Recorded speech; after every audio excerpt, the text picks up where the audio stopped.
Olá, sejam todos bem-vindos a mais uma edição da Mesa Quadrada, direto aqui da redação da Tribuna de Minas. Hoje, quinta-feira, temos o prazer de ter pela primeira vez aqui na mesa o professor Rodrigo Barbosa. Prazer é meu. Jornalista, muito bem, tá feliz da vida que o Fluminense venceu ontem. Sopraram no ouvido dele aqui, falaram assim, pô, o Fluminense podia perder para eu dar uma zoada, uma gastada no Rodrigo amanhã. Agora ele falou que quando estiver perigando o Fluminense, ele vai ligar para cá, ou me chama, para eu poder ir pro Mesa que... Pra falar de vitória, né? Para falar de vitórias. O Renato Salles também, feliz da vida com a vitória do Corinthians, 2-0, gol do craque Ángel Romero, jogador subestimado, segundo o Renato. Franklin Ribeiro não está tão feliz assim. O Flamengo empatou com o Santos de 1-1 na Vila Belmiro, mas segue líder. E segue o líder. Por enquanto. Por enquanto. Até a noite de hoje. Por enquanto. Tem que estar ameaçada hoje. Hoje está ameaçada. Inclusive a gente vai falar do Campeonato Brasileiro da Série A daqui a pouquinho. A gente pode ter o Internacional também colando na vice-liderança hoje. Joga com a América. Daqui a pouco a gente fala sobre isso aqui. Eu estou aqui com o amigo Bruno Keller, que não está conosco, mas está em Santa Terezinha cobrindo o treino do Tupi. É o seguinte, ele passou pra gente aqui que a semana tem sido de testes lá em Santa Terezinha, né? O Ailton estreou no comando do Tupi, ou reestreou no comando do Tupi no último final de semana. Domingo o time acabou derrotado por 3-0 pelo Luverdense, lá em Lucas do Rio Verde, voltou com uma enxaqueca danada do Centro-Oeste, e agora o Tupi tem esse confronto sábado às 4 horas da tarde contra o Joinville, que ainda luta para não cair, mas é no momento o lanterna da Série C no grupo do Tupi. Então, ao esquema com 3 zagueiros que o Ailton usou lá, parece que foi abandonado, porque essa semana ele, hora nenhuma, usou esse esquema, e o time não tinha jogado com 3 zagueiros ainda, né, na terceira divisão. Queria saber de vocês das expectativas sobre esse jogo aí. Dá para contar como favas contadas, ou não é bom contar com ovo ainda no interior da galinha? Bom, primeiro eu queria agradecer o convite para estar aqui conversando com vocês. Na verdade, a gente sentar para ficar falando e palpitando sobre futebol é sempre muito bom, né? E essa oportunidade também da gente reencontrar os amigos e tudo. Eu acho que o Tupi vive um momento crítico, né, nessa trajetória. Na verdade, o adversário aparentemente é o time mais fraco, né, do grupo, da chave, né? Mas ele tem que em casa confirmar isso, né? E os 2 jogos em casa vão ser cruciais para essa retomada, de tal forma que ele não chegue na última rodada, dependendo de uma vitória fora de casa, ou contra um time que também está disputando para não cair. Que é o Ipiranga, né? Que é o Ipiranga, né? Do Rio Grande do Sul. De Erechim, né? Sim. Né? Então, assim, eu acho que é um jogo vital. O Tupi vive essa experiência dessa chegada de última hora do Ailton, que, embora te conhecesse a cidade, conhecesse o clube, conhecesse o campo e tudo mais, estava fora, né? Pega uma equipe agora na reta final para fazer 5 jogos, né? Pegou um bonde andando que não conhece o trocador, não conhece o motorista. Exatamente. Eu tenho uma impressão muito positiva do Ailton. Tive a oportunidade de estar pessoalmente com ele da outra vez que ele teve aqui, com uma campanha bem sucedida, muito, né? bem sucedida. Só no sucedido. finalzinho que o Fortaleza lá que não deu para... E reconhecido pela torcida, né? A torcida, mesmo naquele momento de desclassificação e de um fim de sonho de retorno à Série B, a torcida abraçou o Ailton, não queria que o Ailton tivesse saído daqui, acabou que não foi possível ficar, mas é um cara que se adaptou muito bem a Juiz de Fora, né? Gostou daqui e tal, falou isso de novo agora quando retornou, parece que fez boas amizades na cidade, enfim. A torcida abraçou de novo também agora, né? De volta. Eu acho que a torcida agora tem um papel, né? Assim, eu tenho lamentado muito, sabe, a pouca presença de público que tem ocorrido nas campanhas recentes do Tupi. Sim. Né? Eu acho até um fenômeno que vale a pena ser melhor investigado, né? Não é só dessa campanha ruim, é meio que histórico. Série B mesmo foi. Quer dizer, alguma coisa a gente tem que entender da relação do Tupi com a cidade para entender melhor por que ficamos lá naqueles 1000, que não passa muito disso.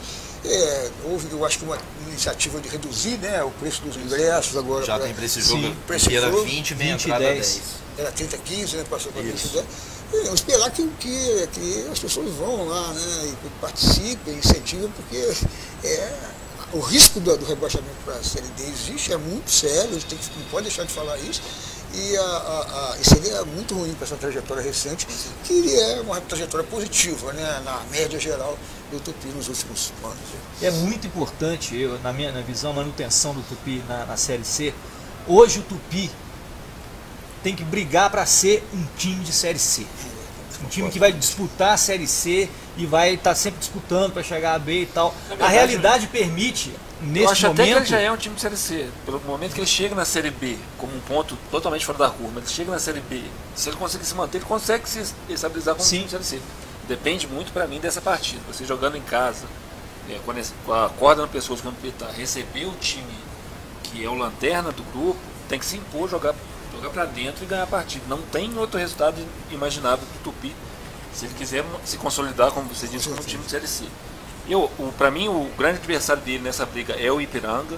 Considero a tabela do Tupi mais favorável. Os dois clubes jogam 2 jogos em casa. Vamos passar aqui a tabela dos dois? O Tupi recebe agora o Joinville, que é o lanterna. E na semana que vem... Volta Redonda. 2 jogos de fora, depois sai exatamente para pegar o Ipiranga, que é, para mim, esse confronto direto pela, digamos assim, escapar da última vaga do descenso. O Ipiranga tem 2 jogos em casa também, só que agora ele recebe o Cuiabá, que é o terceiro colocado, ou seja, é um adversário mais qualificado que o adversário do Tupi. Na próxima rodada ele sai para pegar o Botafogo de Ribeirão Preto, que está disputando no topo da tabela também, é o vice-líder do grupo, e decide com o Tupi em casa. Eu acho que a tabela do Tupi até o jogo final é mais fácil. O Tupi, se fizer o dever de casa, não é nem vencer ou vencer, é vencer e vencer no caso do Tupi. Sim. Se ele vence as 2 partidas, eu acho que ele chega com condição de total tranquilidade, se não já tiver salvo, poder jogar pelo empate fora de casa. Então eu acho que o jogo vital para mim, para dar moral também para o Ailton, que a gente conhece o bom trabalho que ele fez recente no Tupi, é importante vencer esse primeiro jogo em casa, talvez com uma boa presença do torcedor, para que contra o Volta Redonda também possa crescer esse número de apoio da cidade de fora, para o Tupi continuar na Série C, que acho que todo mundo quer, né? Deixa eu mandar um abraço aqui. Nós estamos com a Rita Mirim aqui, a Bela Souza está assistindo a gente também, Rogério Ramos mandou um abraço de Belo Horizonte. Valeu, Rogério Ramos. A gente tem a classificação da série C do Campeonato Brasileiro no grupo do Tupi, que é o grupo B. Está da seguinte maneira: o Operário tem 33 pontos, é o líder, seguido do Botafogo de Ribeirão Preto, que tem 30, Cuiabá tem 29, Bragantino tem 25. São os times que devem brigar aí, né? Para 2 adversários do Ipiranga. Locais. 2 deles adversários do Ipiranga, tanto o Botafogo quanto o Cuiabá. Depois a gente passa para os adversários do Tupi, que vem aí. O Volta Redonda, que tem 19 pontos, o Luverdense, que venceu o Tupi, tem 18 pontos, é o 6º colocado. Aí vem Tombense, que venceu também na última rodada, tem 18 pontos. Ipiranga tem 16 pontos.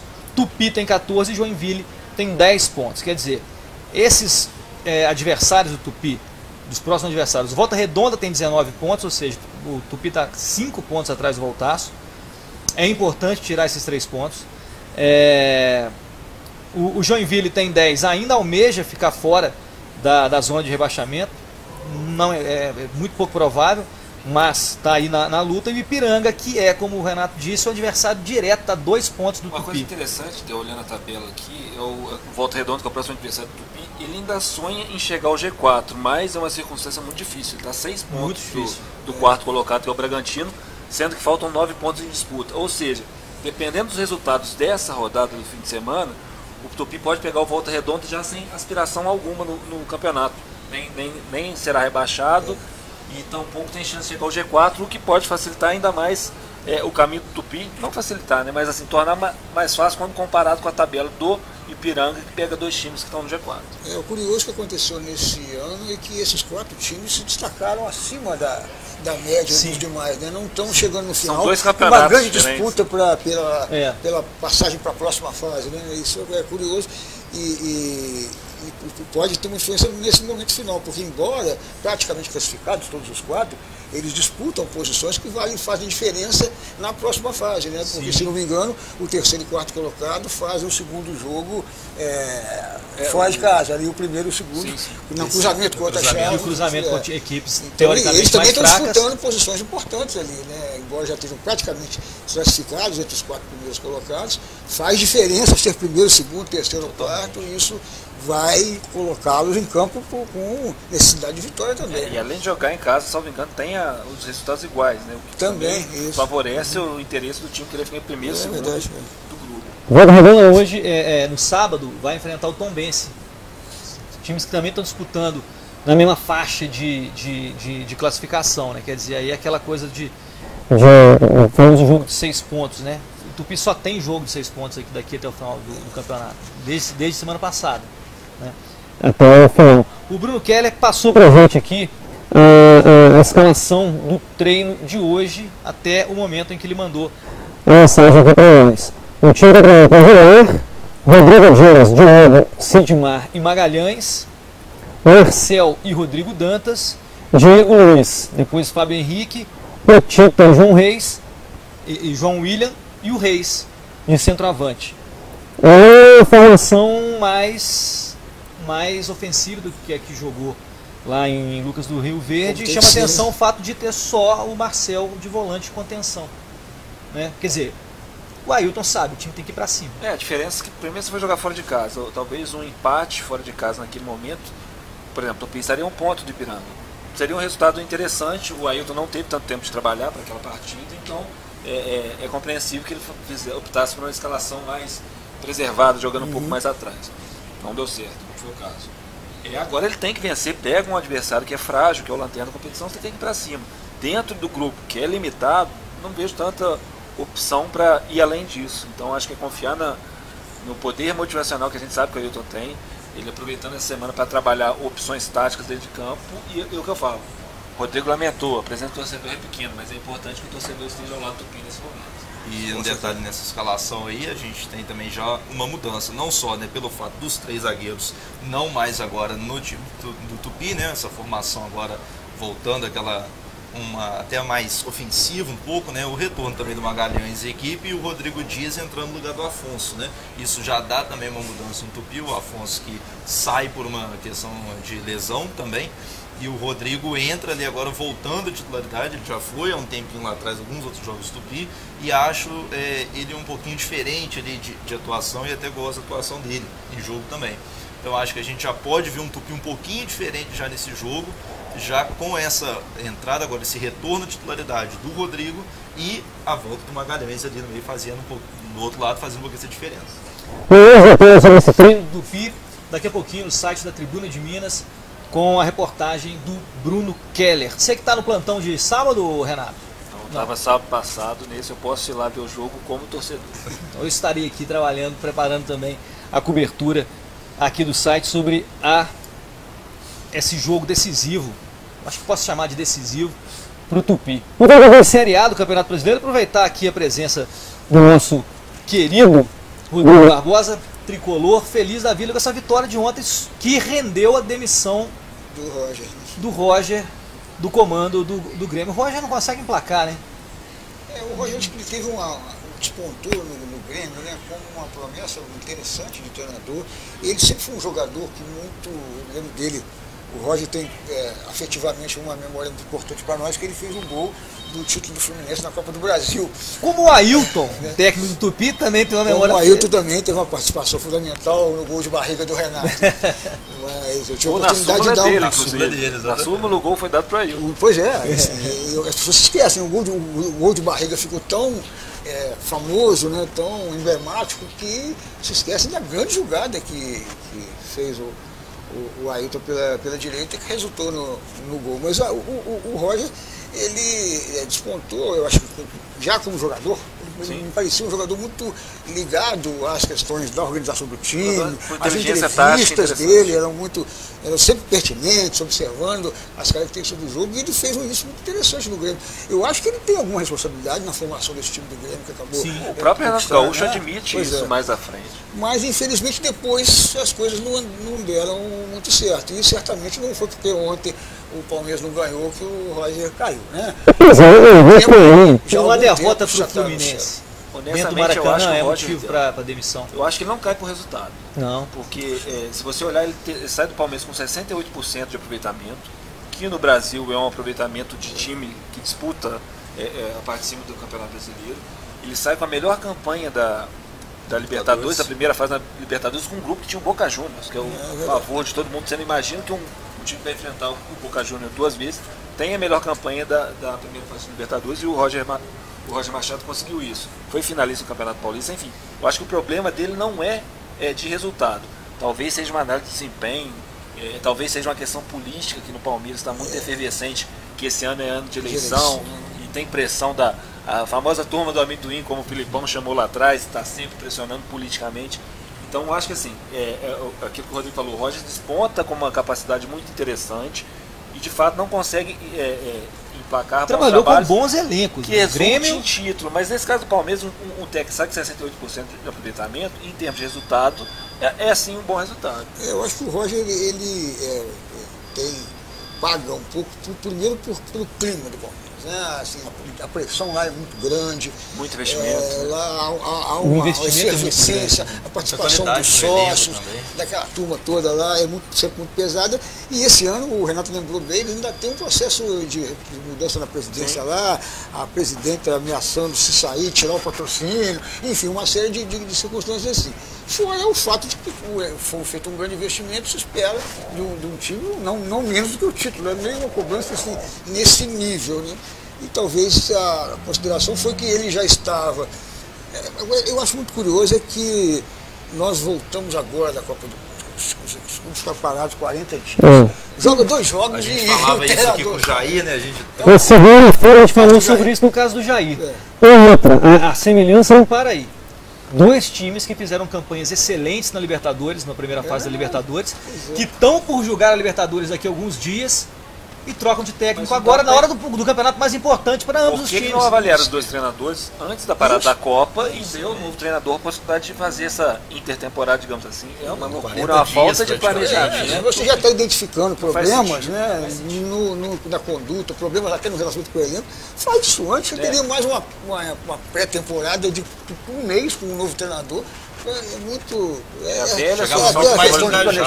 falta de planejamento, falta de cuidado, de querer dar respostas muito rápidas, que levam a situações que a gente estranha mesmo. Né? Pode dar certo, né? Mas a tendência, no meu modo de ver, dá errado. O Palmeiras seguir perdendo partidas, cair na tabela. Porque no caso do Fluminense, né, voltando para o assunto que você puxou, aconteceu o contrário. Né? O Abel saiu assim que terminou a fase pré-Copa e o Marcelo está trabalhando lá nesse período todo. Sim. Então, foi possível ao Marcelo conceber um trabalho, treinar, parece que já é visível algum resultado, né? Isso me parece que já é visível sim. Ele mudou a forma de jogar, o Abel jogava com 3 zagueiros, ele passou a jogar com 2, e valorizou alguns jogadores que não estavam tão valorizados, recebeu, e aí eu acho que o Abel tem que ficar bravo mesmo, porque ele recebeu jogadores que o Abel cobrava que viessem desde o começo, porque o grande problema do Fluminense, além de ser um elenco limitado, era a falta de alternativa. Sim. E essa coisa de sair jogador do Fluminense o tempo inteiro. O tempo todo. O Fluminense o tempo inteiro perde jogador, novos valores geralmente. A sequência final do Fluminense antes da Copa foi muito marcada, foi uma coisa trágica, né? 5 ou 6 jogos, se não me engano, 6 vitórias, 5 vitórias, derrotas e um empate. Por jogadores que saíram, não tinha substituto, Pedro se machucou e não tinha quem entrar no lugar, enfim. Um elenco muito limitado do ponto de vista da qualidade e da quantidade que a gente precisa para um campeonato como esse. Então, assim, dá para perceber que houve um trabalho, e eu acho que se os outros clubes também tivessem pensado nisso, como foi o caso que nós estamos agora, né, do Santos e do Palmeiras, quem sabe o outro treinador já estaria preparando um time para a volta do Brasileiro, e especialmente para a Libertadores, quer dizer, é incrível, né? O grande torneio, todo mundo luta por ele, e agora eles vão voltar, daqui a pouco estão jogando e não tem técnico ainda. Eu acho que a situação de Fluminense e Palmeiras é bastante distinta. O Fluminense teve uma troca com o comando técnico, mas por opção do Abel, Abel que resolveu sair por divergências internas, enfim, porque o projeto não era aos moldes que ele planejava. Aí o Fluminense, ele também teve a hombridade de, já que ele queria sair, abandonar antes dessa intertemporada para dar tempo para o novo trabalho técnico iniciar seu trabalho, que já deu resultado. Você viu, não criticando o trabalho do Abel, mas você vê o Fluminense com mais alternativas, é um time que ficou mais veloz pelos lados. Ontem conseguiu jogar de igual para igual com um elenco mais qualificado, que é o do Palmeiras. Tomou uma pressão nos primeiros minutos de jogo, mas depois controlou, achou um gol e soube vencer em casa. E a situação de Santos e Palmeiras é totalmente distinta. Se tiveram a oportunidade de mudar o comando técnico, não mudaram, voltaram no pós-Copa troca, assim, que não dá pra achando que é a melhor solução agora, né? É, não, aí pra mim a velha teoria do futebol brasileiro tá ruim, põe a culpa no técnico, E tchau, manda embora. Abrindo aqui um parênteses, voltar ao Tupi rapidinho, a gente tá para dar voz aos nossos amigos internautas. Gedaí Reis já esteve aqui no Mesa, Anderson Ock também já esteve aqui no Mesa com a gente. O Anderson falando que a conversa infelizmente é sempre a mesma, a gente está reclamando do Tupi e tal, mas e a base? Cadê o jogador que o Tupi não faz? Cadê o trabalho de base? O FJF desenvolve um trabalho com garotos e tal, e o Tupi não desenvolve esse trabalho de base. A crítica que ele faz aqui, eu concordo com o Anderson. E o Gedaí falando que o Tupi merece o nosso apoio, que a gente tem que ir ao estádio sim. E lembrando que os homens passam, mas o Tupi fica, né? Uns deixam marca de saudade e outros a marca da vaidade. É a crítica do nosso Gedaí Reis, corredor. Um abraço, Gedaí. Estamos esperando de volta aqui no Mesa, hein? Tá inspirado. O Gedaí, além de tudo, é poeta, né? Queria falar um pouco do Corinthians, Renato. O Corinthians, de repente, titubeando, perde o Rodriguinho e de repente pega o time do Cruzeiro, que é um time de Libertadores, que vem fazendo uma campanha boa esse ano também, dá uma sapatada de 2-0. Que Corinthians é esse que a gente vai ver até o final do ano? O Corinthians, desde o rebaixamento em 2007, a Série B em 2008, é um time que tem mostrado capacidade de se reinventar. Foi assim em 2015, quando teve aquele desmanche, terminou campeão brasileiro. Em 2017 também, desmanche, bateu o campeão brasileiro no final. E quem vê o resultado da partida de ontem, parece que o Corinthians se reinventando de novo, depois de mais um desmanche. Mas eu não achei bem assim. O time mostrou muita fragilidade no primeiro tempo. O Cruzeiro teve várias oportunidades de vencer o jogo, sair na frente. Um pouco também, né? Foi um jogo de dois momentos. O Cruzeiro muito bem na primeira etapa e o Corinthians muito bem na segunda etapa e soube matar a partida. Só que o Corinthians, pela primeira vez, até como corintiano posso falar isso, eu vejo um time muito instável ainda. Você não sabe o que. O time estava batendo cabeça dentro de campo. Fazia muito tempo que eu não via o Corinthians sem padrão de jogo. Não sei se vai dar tempo de construir isso dentro da competição. Eu acho que o Loss tem capacidade para isso, pelo que já mostrou na base. E principalmente por estar dentro de um projeto que se mostra vencedor até então. Mas eu não sei se esse ano ele vai ter capacidade de desenvolver esse trabalho. Só que tem peças interessantes ali que é capaz de brigar. Quando o Libertadores vai até quase que a segunda tabela, né? Então acho que tem chance de brigar ali nesse grupo da reta final de Libertadores. Além disso, nessa competição acho muito difícil. Pode talvez surpreender no mata-mata. Corinthians como é o caso do Internacional também e do São Paulo, não tem Libertadores, né? Para poder disputar. Não tem, o Corinthians tem Libertadores. Não tem, não, desculpa. O Internacional e o São Paulo. Internacional e São Paulo, que são os jogadores que eu já ia chegar agora nessa conversa. Antes vamos falar do Flamengo, mas Corinthians e Inter estão aí sem esses compromissos e beliscando a vice-liderança. O São Paulo pode se tornar líder hoje e o Inter pode se tornar muito difícil. O São Paulo tem um jogo difícil. Fala um pouquinho desse Flamengo e Santos ontem, que foi um jogo ruim de ver. Eu assisti. Eu assisti um jogo. Jogo chato. Valeu pelo Rodrigo. Pelos livros, que jogada muito boa. Grata surpresa esse garoto. Ele apareceu muito rápido. Ele se filmou muito rápido. Já foi direto, né? O Vinícius Júnior, que é outro craque de bola, ele demorou mais para se sentir à vontade no time do Flamengo.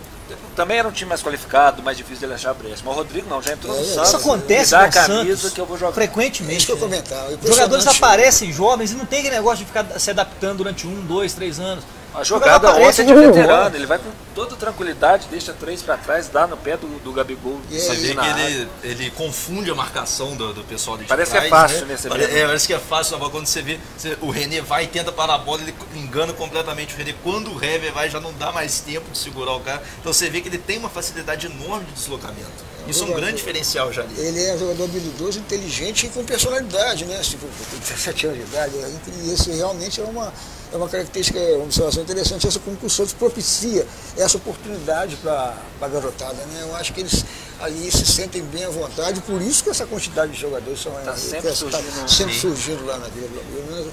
É impressionante. Aquele trabalho no Santos não é somente um trabalho de base bem feito, é também um trabalho de transição da base para o profissional, que me parece inteligente, assim, porque o jogador já veste a camisa do time principal e fica muito à vontade. Aconteceu lá desde Robinho, Diego e tudo mais. Neymar, enfim. é interessante. Mas um comentário que eu acho que tem a ver mais com o geral do que especificamente com esse jogo, é essa coisa que nós estamos vivendo nesse Campeonato Brasileiro, que é essas mudanças incríveis nos times no meio da competição, depois da Copa. Igual o brinco, não só os treinadores, nós falamos dos treinadores, mas esse jogador também. Os jogadores saem, chegam, o Corinthians perdeu o Rodriguinho e o Fluminense está trazendo muito jogador novo que a gente não sabe sequer se vai dar tempo dele conhecer, conversar e conviver. É muito difícil, né? É muito difícil imaginar. Você começa com um time e no meio do campeonato, antes do meio do campeonato, você já está com outro time, você não sabe com o time que você vai terminar o campeonato. O campeonato, o equilíbrio técnico, até o método esportivo. O seu time entra em campo, você não imagina como é que ele vai jogar. O time se reforça no meio da temporada, outro perde. É outro campeonato agora. Até falando do jogo do Flamengo, fazendo uma brincadeira com o que fez a diretoria de Palmeiras e Santos, se fosse uma delas, estava demitindo o treinador do Flamengo, né? Porque na volta da Copa é uma campanha mediana, uma vitória, um empate, uma derrota. Começou perdendo para o São Paulo, venceu o Botafogo, até aí nenhuma surpresa, e empata com o Santos na Vila similar do Roger, do Palmeiras, que cai. Então você vê que se você não tiver um planejamento a longo prazo, como o Flamengo também, não sei se teve, né, que o Barbieri cai ali de paraquedas, mas assim, tem que manter ele até o final. Porque... Mas foi o que aconteceu com o Zé Ricardo, né? Que foi ficando e ficou durante um ano e mais de um ano no Flamengo. Depois o Flamengo teve o efeito prof, que ficou cozinhando o Flamengo no final do ano passado, tal, não sei o que lá, o prof. Rueda. Que foi uma coisa ali que não dava para entender. O cara não te responde um telefonema falando assim, não, eu tô voltando, vou treinar, não responde, aí você espera o cara. Sinal, e aí você não tem plano, você não deixa o time. Aí você tem Aí você fica paralisado esperando. Não pode de instituição nenhuma. Desculpa, todo mundo sabia que ele ia sair. A questão era todo mundo sabia. Os milhões lá da multa. Que ele queria que fosse diminuída. Mas você já não traça um planejamento. Mas eu não sei se o Flamengo poderia também contratar um técnico antecipadamente, né? Que vai que ele fica. Foi uma situação realmente complicada que deixou o Flamengo amarrado. Como refém, né? E isso foi muito ruim. Mas enfim, queria só chamar a atenção para esse retorno titubeante do Flamengo nesse começo. Perde para o São Paulo dentro do Maracanã. Talvez tenha sido o jogo que caiu de produção. Não, eu também acho. Jogou muito bem contra o São Paulo. Aí que tá, contra o São Paulo jogou bem mal. contra o Botafogo. O jogo de ontem foi um jogo um pouco fora da curva, não jogou tão bem, mas jogou de igual para igual. 1 a 1, poderia ter vencido, exatamente. Poderia ter vencido o Santos. Acho que o resultado ruim na volta do Flamengo é a derrota em casa pro São Paulo, que colou o São Paulo ali na... Mas que ainda assim não jogou de uma forma totalmente ruim, aquele padrão, aquele estilo de jogo que você vinha vendo do Flamengo anteriormente, eu acho que não caiu tanto. Mas perdeu peças, né? Perdeu peças. O Flamengo demorou muito tempo a encaixar um jogador para a posição do Everton, que foi para São Paulo, que é um jogador zaço, sou fã do Everton, carregador de piano. E vai para o quarto jogo agora sem ter essa disposição ainda, né? Entrou muito bem no São Paulo. E o Vinícius Júnior, quando desabrochou de vez... foi embora e parece que o Real Madrid não vai botar ele em time pequeno nem nada, vai ficar por lá. Parece que estão encantados com ele. Eu acho que todos fomos surpreendidos, quer dizer, acho que talvez os flamenguistas nem tanto, mas eu, por exemplo, que acompanho, mas não acompanho tão de perto, quando eu vejo o Matheus Sávio entrando em campo, ocupando aquela posição, ele já tinha de ponta, ele foi resgatado aí e já é titular. E já pega um pouco de regularidade, você vê, entrou no jogo contra o Botafogo, fez uma boa partida, fez o gol bem, encarou um Santos ontem e foi outro jogador, completamente diferente. Então você já vê que não é um jogador regular e que dá aquela confiança pro time. Esse cara deve ser o Vitinho, né? Que deve se apresentar pelo Flamengo no domingo. Provavelmente essa posição do Vinícius Júnior ali vai ser ocupada pelo Vitinho. O problema é que Vitinho que volta, né? É um jogador de muito potencial, começou bem no Botafogo, passou bem pelo Inter, mas o que eu penso quando eu vejo o Flamengo contratando o Vitinho, é um investimento alto, mas eu acho que um jogador com a idade dele, o primeiro passo, quando vai para o CSKA, é pensar em ir para o mercado mais interessante na Europa. E para mim está dando um passo atrás. Não desmerecendo o Flamengo, mas esse retorno ao Brasil não é o caminho habitual que os atletas de ponta brasileiros costumam fazer. Então, o que me assusta também é ele não ter uma proposta desses grandes centros europeus. Então não sei que Vitinho volta. É uma baita aposta, eu acho que vale a pena. Não sei se vale o alto valor que parece que o Flamengo pode pagar. Cerca de 40 milhões, foi uma negociação que o Corinthians fez lá atrás com o Pato. E no final pagou um pato danado, né? Foi um prejuízo muito grande.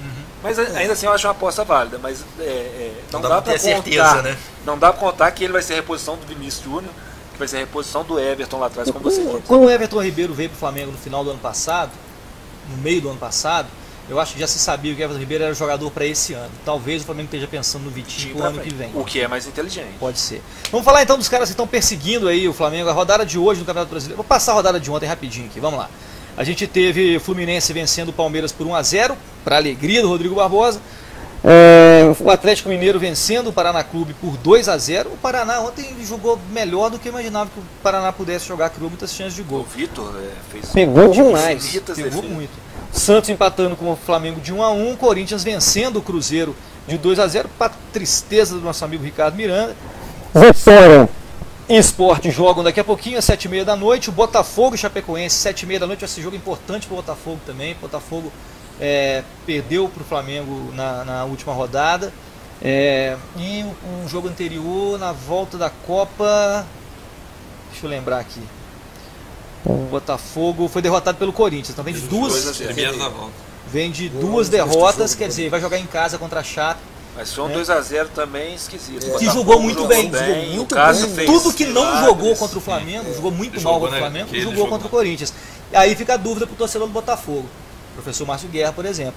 O Botafogo que enfrentou o Corinthians ou o Botafogo que enfrentou o Flamengo que entra em campo hoje? Quem será? Saberemos logo mais às 7h30 da noite. Aí chegam os dois jogos que eu queria chamar a atenção de vocês, meus amigos. Grêmio e São Paulo, América Mineiro e Internacional. Grêmio e São Paulo tem tudo para ser um dos melhores jogos da rodada. O Grêmio não está morto nessa disputa pelos primeiros lugares da tabela.